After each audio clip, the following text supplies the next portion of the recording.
So this dates back to, as I said, 1985, and because of my wife's illness, she was very severely dehydrated, extreme fatigue, a lot of pain, and very, very dysfunctional. And found that her condition, similar to many other people that have other chronic problems, that they have a very difficult time hydrating normally.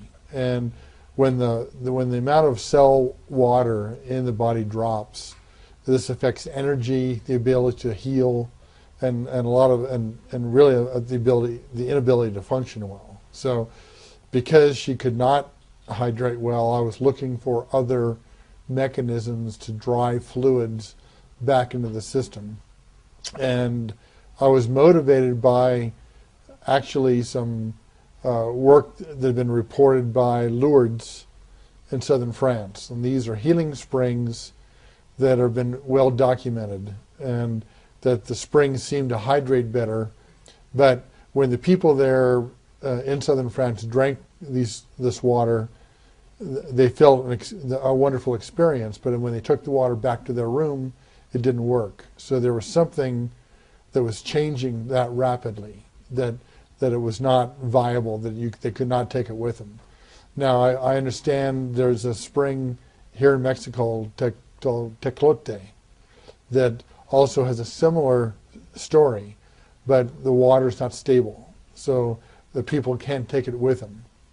And we've heard the same thing in Kiromizu, Japan, a spring that flows into the Hindu River in India.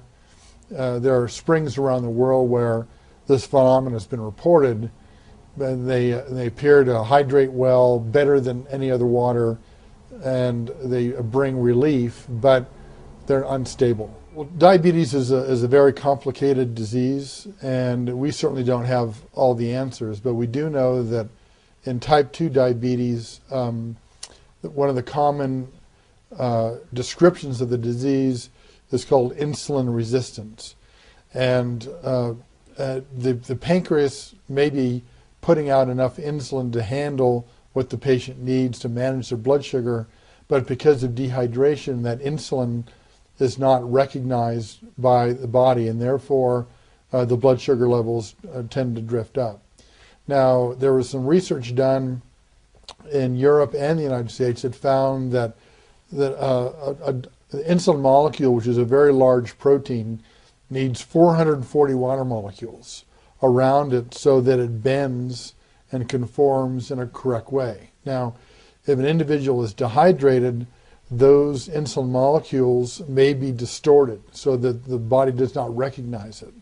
So we found that when these patients would rehydrate effectively, then they would actually be able to allow this insulin to be recognized and have it perform its job more effectively as well. We actually did a study on not only type 2 diabetes, but the amount of circulating blood sugar in these diabetic patients in China.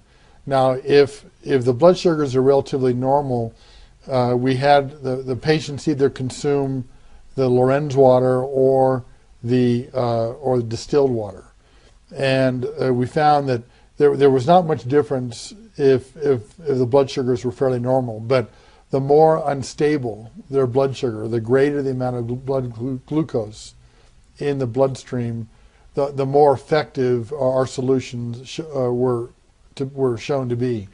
And in a graph that we can show you, we've known that when at a maximum blood sugar level of about 250 milligrams,